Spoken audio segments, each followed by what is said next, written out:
19 septembre 1959, au siège des Lloyd's de Londres, la plus grande compagnie mondiale d'assurance maritime, a lieu une cérémonie traditionnelle et lugubre. Un employé fait résonner la grosse cloche de bronze qui est située au milieu de la pièce principale. Cela signifie que quelque part dans le monde, un navire vient d'être officiellement porté disparu. Rite étrange dont personne ne sait trop s'il représente le gars de la compagnie qui va devoir payer ou un hommage aux victimes du malheur. Dans le cas présent, le naufrage a eu lieu aux antipodes.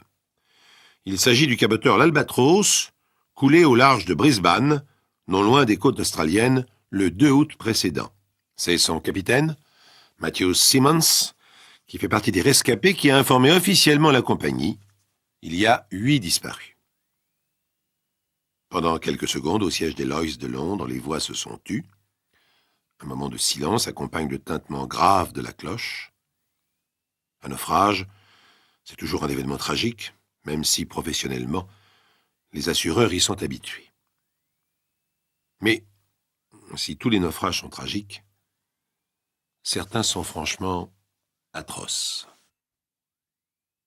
Au même moment, à l'autre bout du monde, un représentant de la compagnie d'assurance est reçu par le commissaire Dick O'Connor de Brisbane.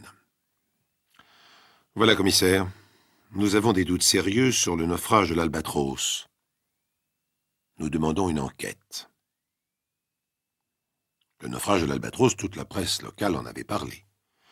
Outre les 8 marins disparus, on avait évoqué la fabuleuse cargaison du navire, des kilos de perles fines, produits de toute une campagne de pêche, une cargaison dont, malgré tous les efforts, on n'a rien retrouvé. Qu'est-ce qui vous semble anormal? La personnalité du capitaine. C'est la deuxième fois qu'une pareille chose se produit. Il y a 3 ans, Matthew Simmons a fait naufrage dans la mer de Timor. Il n'y avait pas eu de victime. Mais rien n'a été retrouvé du bateau ni de sa cargaison. Du corail et de l'écaille de tortue. Il y en avait pour une fortune. Alors vous comprendrez que nous ne pouvons pas rembourser dans ces conditions.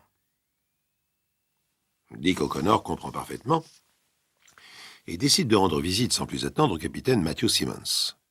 Il le connaît d'après ce qu'ont dit de lui les journaux, c'est-à-dire peu de choses. Il avait refusé de répondre à toutes les questions. Ça ne doit pas être quelqu'un de très commode. Une demi-heure plus tard, il est chez lui. C'est une jolie villa, un peu à l'écart de la ville. À son coup de sonnette, un homme d'une 40aine d'années sort dans le jardin. Il est très grand, basané, avec une barbe de quelques jours. Il s'adresse à lui d'un ton rogue, sans ouvrir la barrière. « Qu'est-ce que c'est? Qu'est-ce que vous voulez ?»« Un complément d'enquête sur le naufrage de l'Albatros pour la compagnie d'assurance. Oh, c'est juste une formalité, rassurez-vous. » Le commissaire s'attendait à ce que le capitaine le fasse entrer chez lui, mais non. Il lui répond depuis la barrière fermée. « Vous n'avez pas besoin de me rassurer. Je ne m'inquiète nullement. Que souhaitez-vous savoir au juste? Si vous voulez bien me parler des circonstances de l'accident. » Le capitaine a un haussement d'épaule.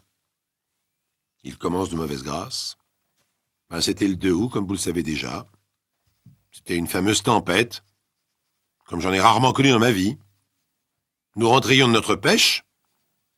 Moi, je n'étais pas sur l'Albatros. Nous avions 2 bateaux. J'étais sur l'autre, le Barrow. Le capitaine Matthew Simon fait la grimace. Il se passe la main droite sur son menton mal rasé. C'est vers 2 heures de l'après-midi que la météo a annoncé la tempête. Nous étions en vue des côtes. J'ai fait mettre un canot à la mer, et je suis allé sur l'Albatros pour donner mes instructions à l'équipage. Je leur ai dit de me suivre. La route était relativement facile, à condition d'éviter les récifs. Nous sommes entrés dans la tempête à 4 heures. Nous n'étions plus très loin de Brisbane. Normalement, tout aurait bien dû se passer. Mais je ne sais pas pourquoi, au lieu de me suivre, l'Albatros s'est brusquement écarté vers le large. Il est allé directement sur les récifs. Alors j'ai fait ce que j'ai pu pour me porter à son secours, mais c'était trop dangereux. Nous risquions d'être emportés nous-mêmes. L'Albatros a coulé en quelques minutes. Je ne sais pas, l'équipage a dû faire une fausse manœuvre, ou alors ils ont eu une avarie, enfin je ne sais pas. Mais je vous le répète, je n'y pouvais rien. Le capitaine Matthew Simmons bourre sa pipe et l'allume. Visiblement, pour lui, l'entretien est terminé. Le commissaire O'Connor n'insiste pas, il remercie son interlocuteur et prend congé. Pourtant, il y a bien des points obscurs dans la déposition du capitaine. En particulier, pourquoi est-il monté sur l'Albatros? S'il avait quelque chose à dire aux hommes de son second navire, pourquoi ne pas le faire tout simplement par radio? Et comment l'Albatros a-t-il pu faire naufrage si près de la côte, en vue de son port d'attache? Dick O'Connor décide d'aller trouver les gardes-côtes de Brisbane. Le naufrage a eu lieu, pour ainsi dire, sous leurs yeux. Ils auront peut-être quelque chose à lui apprendre. Et à la capitainerie du port de Brisbane, l'officier responsable a effectivement quelque chose à lui apprendre. Est-ce qu'elle était vraiment terrible, cette tempête? Oui, bien sûr. C'est même une des plus violentes que nous ayons connues depuis longtemps. Nos bateaux n'ont pas pu sortir. Il y a eu plusieurs navires en difficulté, pas seulement l'Albatros. Pourtant, il s'est quand même passé quelque chose d'anormal. J'ai observé l'Albatros à la jumelle. Eh bien, j'ai cru voir, je dis bien j'ai cru voir, que l'équipage ne tenait pas debout. Les hommes rampaient ou titubaient. Exactement comme s'ils étaient ivres. Enfin, c'est cela, on aurait dit un bateau ivre. Un bateau ivre. Le commissaire Dick O'Connor pressent qu'il approche de la vérité, et pour en savoir plus, il doit à présent interroger l'équipage du second bateau, le Barrow, celui sur lequel se trouvait le capitaine Simmons. Par chance, le second du Barrow n'a pas repris la mer. Il se trouve encore à Brisbane. Celui-ci, tout d'abord, ne semble pas comprendre la raison de cette enquête. Mais enfin, monsieur le commissaire, je ne vois pas ce qu'aurait pu faire le capitaine. L'Albatros était trop loin. Il n'y avait pas moyen de lui porter secours, ça c'est sûr. Je sais très bien ce qui s'est passé pendant la tempête. Ce qui m'intéresse, c'est ce qui s'est passé avant.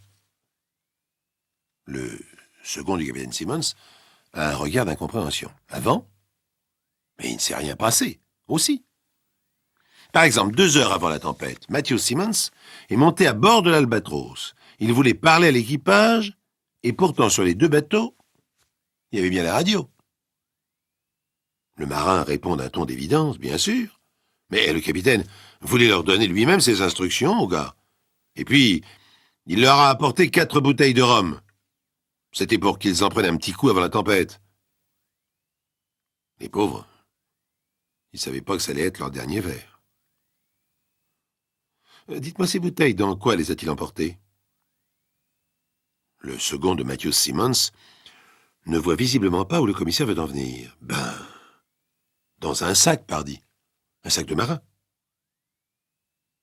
Le commissaire O'Connor le regarde bien dans les yeux. Quand le capitaine est revenu de l'Albatros, ce sac était-il vide? Le second du Barrow réfléchit quelques instants, et puis il répond en mesurant pour la première fois toute l'importance de ce qu'il dit. Non, il était plein. Et même plus plein qu'à l'aller. Dites, monsieur le commissaire, vous ne pensez tout de même pas que ça pourrait être le coffre de perles? Je ne pense à rien, mon ami, pas pour l'instant. Enfin, je cherche simplement à découvrir la vérité.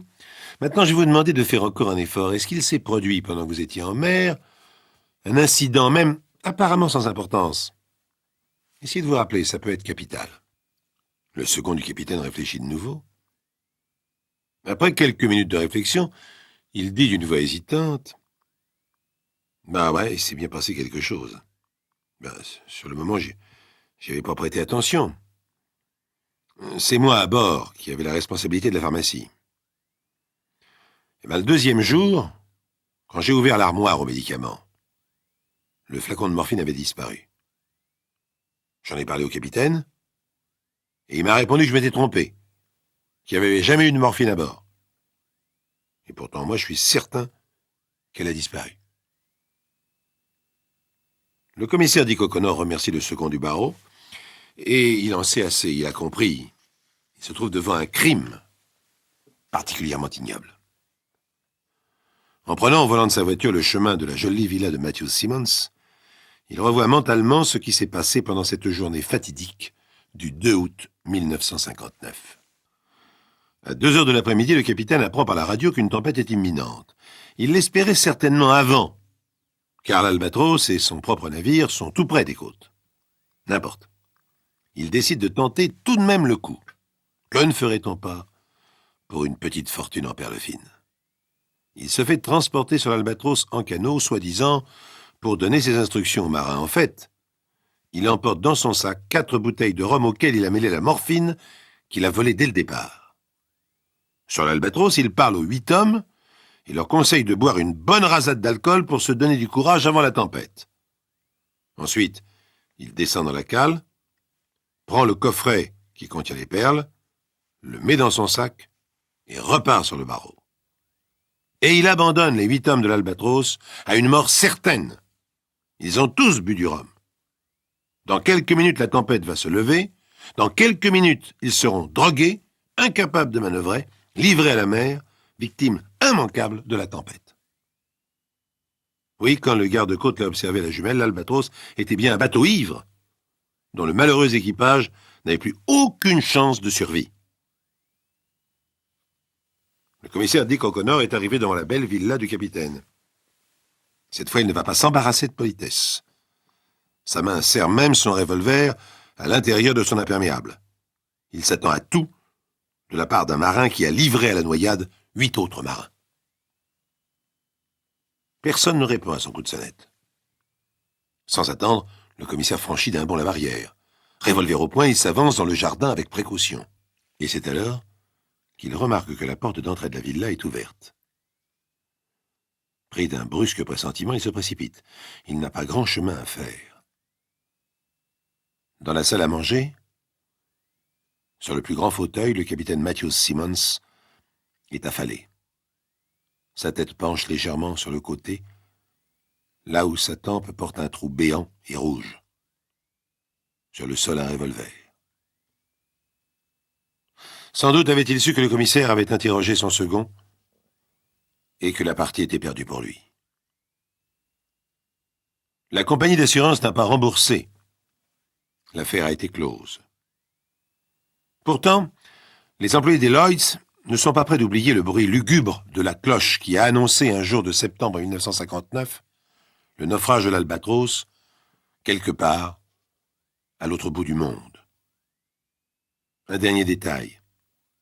Personne n'a jamais su ce qu'étaient devenues les perles fines.